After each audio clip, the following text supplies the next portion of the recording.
Good afternoon, good evening, good morning, wherever you're watching this from.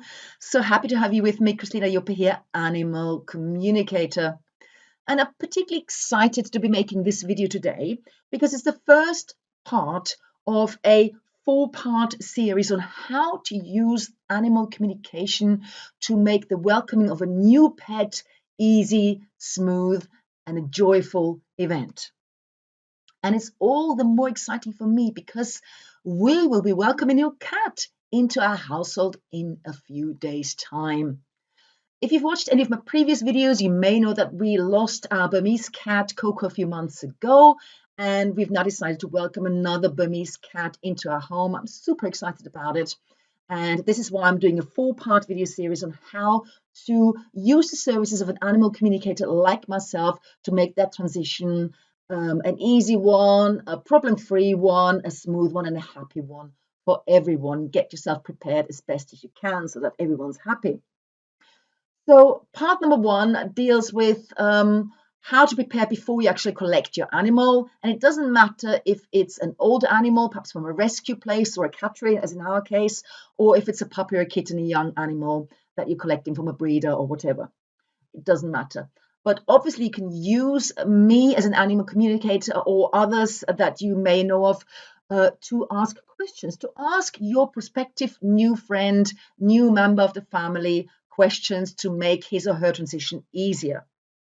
And first and foremost, what I did and what you want to do as well, you want to let them know that they're coming to you. You want to let them know that they're coming to a new environment, that change is afoot, and what that environment will be looking like. So you want to inform them.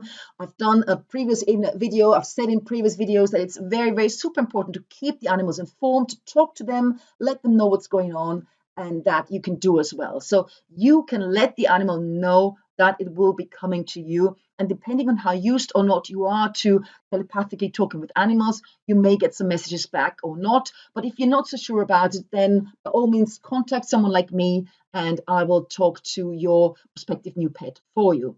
So the first thing I did was I let that cat know that he is coming to a new home to us. And immediately the message came back, good. I asked him if he was ready. I couldn't even finish my sentence. I'm ready. So there was a very clear and still is a very clear channel of communication with this cat. I asked the cattery where he's at the moment for a couple of photos. So if you want to engage me to speak to your new prospective pet, then the first thing I would ask you to do is obtain a couple of photos. More on my website. I got a couple of photos and I asked him, he's coming to us, described our house, described the environment a little bit, and he was ready. He was all set for it. He was completely happy. He was patient. He was prepared to be patient because we couldn't have him straight away. But he said, I'm ready. Good. So that was all I needed to know. It might have been a bit of a longer conversation, but in this case, it was very clear. He knew what was happening. He was happy with it. He said, I'm ready. Then the second thing I did sometime later is I asked him a few questions to get to know his preferences. So, for example, what food is he getting at the moment? What food does he like? Does he like litter tray, and what sort of litter does he like? And how is he feeling at the moment? So these are the three questions I asked him. And I did actually get some verification on those questions as well. I'll tell you about this now. So question number one, is he happy in the cattery? Yes, his answer was, they're looking after me very well. I'm very well looked after. I'm happy, but I've spent some time there. I've had enough, to be honest. As much as I like it here, I'm ready to move on. Okay, good. And the second question was, what food was he getting? And he was saying, well, I'm getting wet food in the morning. I'm eating dry food at lunchtime and wet food again in the evening.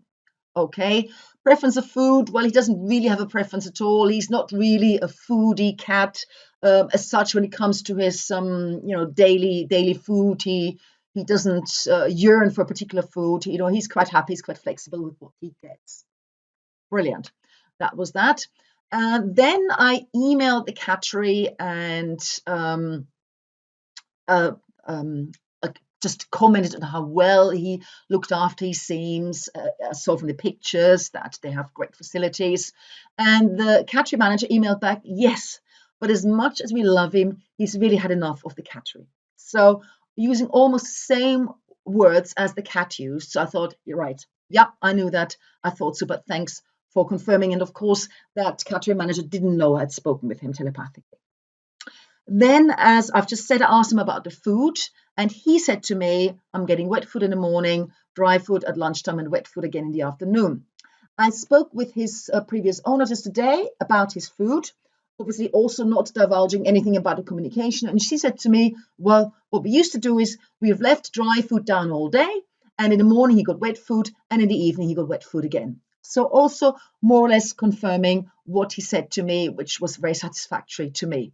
And obviously we'll keep him to the routine that he's used to at the moment, and then we'll see how he reacts, and we might adapt it. We'll see. So these are some good aspects to know. And finally, I asked him about the litter tray. And I did know from the previous owner that he doesn't care much for litter trays. And I subsequently asked him, well, why doesn't he like litter trays much, and what would he prefer? Because keeping him in for the initial period, of course, he will have to use a litter tray, even though that will taper off. And he said to me telepathically, well, he doesn't like litter trays because everything sticks to his paws. He's a very clean cat. If he has to have a litter tray, he would prefer it with litter that's very loose. I mean, obviously, it all clumps somehow, but he would like the loosest litter possible so that it doesn't stick to his paws. We all know what cats can be like when it's snowing outside and they tread in the snow and they shake off their little paws. So he's a very clean cat. He wants to have litter, if possible, it doesn't really stick to his paws too much. As I said, we'd try and arrange that. So these are just a few useful questions that you can ask prior to getting your animal friend into your household.